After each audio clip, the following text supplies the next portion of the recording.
ರಾಜ್ಯದಲ್ಲಿ ಸಚಿವ ಸ್ಥಾನಕ್ಕೆ ಕಸರತ್ತು ಮುಂದುವರಿತಾ ಇದೆ. ಶಾಸಕ ಅಪ್ಪಾಜಿ ನಾಡಗೌಡರ ಬೆಂಬಲಿಗರಿಂದ ಪಟ್ಟು ಹಿಡಿಯಲಾಗಿದೆ. ಕೆಪಿಸಿಸಿ ಕಚೇರಿಗೆ ಆಗಮಿಸಿದ್ದಾರೆ ನಾಡಗೌಡರ ಬೆಂಬಲಿಗರು. ಅಪ್ಪಾಜಿ ನಾಡಗೌಡರಿಗೆ ಮಂತ್ರಿಗಿರಿ ನೀಡುವಂತೆ ಒತ್ತಾಯವನ್ನ ಮಾಡಿದ್ದಾರೆ. ಕೆಪಿಸಿಸಿ ಅಧ್ಯಕ್ಷ ಬಿಕೆ ಹರಿಪ್ರಸಾದ್ ಅವರನ್ನ ಭೇಟಿಯಾಗಿ ಈ ರೀತಿಯಾಗಿ ಮನವಿಯನ್ನ ಸಲ್ಲಿಕೆ ಮಾಡಿದ್ದಾರೆ.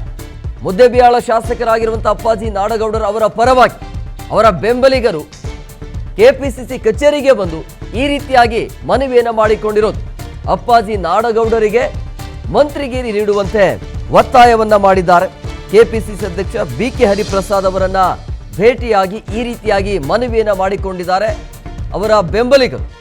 ಸಹಜವಾಗಿ ಆಕಾಂಕ್ಷೆಗಳು ಇರಬಾರ್ದು ಅಂತೇನಿಲ್ಲ, ಅಥವಾ ಬೇಡಿಕೆ ಇಡಬಾರ್ದು ಅಂತೇನಿಲ್ಲ, ಬೇಡಿಕೆ ಇಡಬಹುದು. ಬಟ್ ಅಂತಿಮವಾಗಿ ಹೈಕಮಾಂಡ್ ಡಿ.ಕೆ. ಶಿವಕುಮಾರ್ ತೆಗೆದುಕೊಳ್ಳುವಂಥ ನಿರ್ಧಾರ ಏನು ಅನ್ನುವಂಥ ಕುತೂಹಲ ನೋಡ್ತಾ ಇದ್ರಿ. ಕೆಪಿಸಿಸಿಯ ಮುಂಭಾಗದಲ್ಲಿ ಅಲ್ಲಿ ಯಾವ ರೀತಿಯಾಗಿ ಅವರ ಬೆಂಬಲಿಗರಿಂದ ನಡೀತಾ ಇರುವಂಥ ಹೋರಾಟ ಇದು. ಅಂದರೆ ತಮ್ಮ ಶಾಸಕರಿಗೆ ಈ ರೀತಿಯಾಗಿ ಸಚಿವ ಸ್ಥಾನವನ್ನು ಕೊಡಲೇಬೇಕು ಅಂತೇಳಿ ಬೀದಿಗಿಳಿದು ಪ್ರತಿಭಟನೆಯನ್ನು ಮಾಡಿದ್ದಾರೆ ಅವರ ಬೆಂಬಲಿಗರು. ಅದರ ಜೊತೆಗೆ ಕೆಪಿಸಿಸಿ ಕಚೇರಿಗೆ ಬಂದು ಈ ರೀತಿಯಾಗಿ ಮನವಿಯನ್ನು ಮಾಡಿಕೊಂಡಿದ್ದಾರೆ. ಇದೆಲ್ಲವೂ ಕೂಡ ದೊಡ್ಡ ಸವಾಲು ಅಂತ ಅನಿಸುತ್ತೆ ಡಿ.ಕೆ. ಶಿವಕುಮಾರ್ ಅವರಿಗೆ. ಆಲ್ಮೋಸ್ಟ್ ಅಲ್ಲಿರುವಂಥ ಎಲ್ಲ ಶಾಸಕರು ಈ ರೀತಿಯಾಗಿ ಬೇಡಿಕೆಯನ್ನು ಇಡ್ತಾ ಇದ್ದಾರೆ. ಈ ಬಗ್ಗೆ ಮತ್ತಷ್ಟು ಮಾಹಿತಿ ನೀಡ್ತಾರೆ ನಮ್ಮ ಪ್ರತಿನಿಧಿ ಧ್ರುವರಾಜ್ ಫೋನ್ ಸಂಪರ್ಕದಲ್ಲಿದ್ದಾರೆ. ಧ್ರುವ, ಈಗ ಸಹಜವಾಗಿ ಶಾಸಕರ ಬೇಡಿಕೆ ಕಂಟಿನ್ಯೂ ಅಂತೂ ಆಗ್ತಾ ಇದೆ, ಬೇಡಿಕೆ ಇಡೋದು ತಪ್ಪೇನಿಲ್ಲ. ಬಟ್ ಇದೆಲ್ಲವೂ ಕೂಡ ಡಿ.ಕೆ. ಶಿವಕುಮಾರ್ ಅವರಿಗೆ ಸವಾಲು, ಚಾಲೆಂಜ್ ಅಂತ ಅನ್ಸುತ್ತಾ ಹೇಗೆ ಅಂತೇಳಿ? ಯಾವ ರೀತಿಯಾಗಿ ಇದೆಲ್ಲವನ್ನ ನಿಭಾಯಿಸ್ಕೊಂಡು ಹೋಗಬೇಕಾಗತ್ತೆ?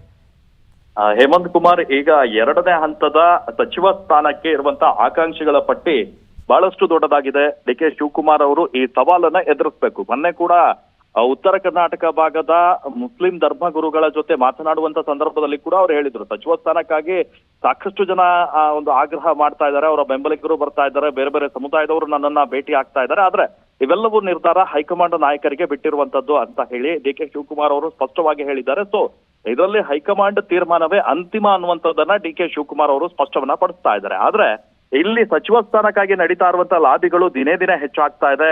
ಇವತ್ತು ಮುದ್ದೇಬಿಹಾಳದ ಶಾಸಕರಾಗಿರುವಂತಹ ಅಪ್ಪಾಜಿ ನಾಡಗೌಡ ಅವರ ಬೆಂಬಲಿಗರು ಡಿ.ಕೆ. ಶಿವಕುಮಾರ್, ಕೆಪಿಸಿಸಿ ಅಧ್ಯಕ್ಷ ಬಿಕೆ ಹರಿಪ್ರಸಾದ್, ಆ ನಂತರ ಸಿದ್ದರಾಮಯ್ಯನವರನ್ನ ಭೇಟಿ ಆಗ್ಲಿಕ್ಕೆ ಬಂದಿದ್ರು. ಕೆಪಿಸಿಸಿ ಅಧ್ಯಕ್ಷ ಹರಿಪ್ರಸಾದ್ ಅವರನ್ನ ಭೇಟಿ ಆಗ್ಲಿಕ್ಕೆ ಬಂದಂತ ಸಂದರ್ಭದಲ್ಲಿ ನೂರಾರು ಜನ ಬೆಂಬಲಿಗರು ಕೆಪಿಸಿಸಿ ಕಚೇರಿಯ ಮುಂದೆ ನೆರೆದು ಬಿಟ್ಟಿದ್ರು, ಘೋಷಣೆಯನ್ನ ಕೂಗ್ತಾ ಇದ್ರು.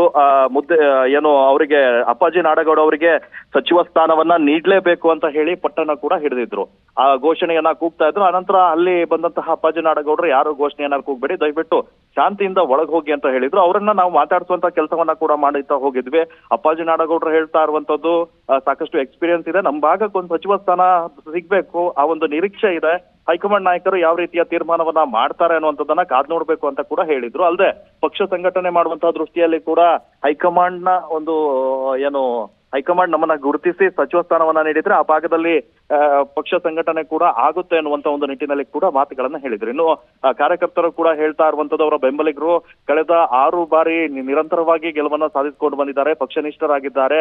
ಪ್ರತಿ ಬಾರಿ ಕೂಡ ಅವರಿಗೆ ಮಂತ್ರಿ ಸ್ಥಾನ ಸಿಕ್ಕಿಲ್ಲ. ಸೊ ಹಾಗಾಗಿ ಈ ಬಾರಿ ಅವರಿಗೆ ಮಂತ್ರಿ ಸ್ಥಾನ ನೀಡಲೇಬೇಕು ಅಂತ ಹೇಳಿ ಅವರ ಬೆಂಬಲಿಗರು ಪಟ್ಟನ್ನ ಹಿಡಿದಿದ್ದಾರೆ. ಹಾಗಾಗಿ ನಿರಂತರವಾಗಿ ಪ್ರಯತ್ನವನ್ನ ಮಾಡ್ತಾ ಇದ್ದಾರೆ. ಆದ್ರೆ ಡಿ.ಕೆ. ಶಿವಕುಮಾರ್ ಇರ್ಬೋದು ಅಥವಾ ಹೈಕಮಾಂಡ್ ನಾಯಕರು ಯಾವ ರೀತಿಯ ನಿರ್ಧಾರವನ್ನ ಕೈಗೊಳ್ತಾರೆ ಅನ್ನುವಂಥದ್ದು ಈಗ ಕುತೂಹಲವನ್ನ ಮೂಡಿಸಿರುವಂತದ್ದು.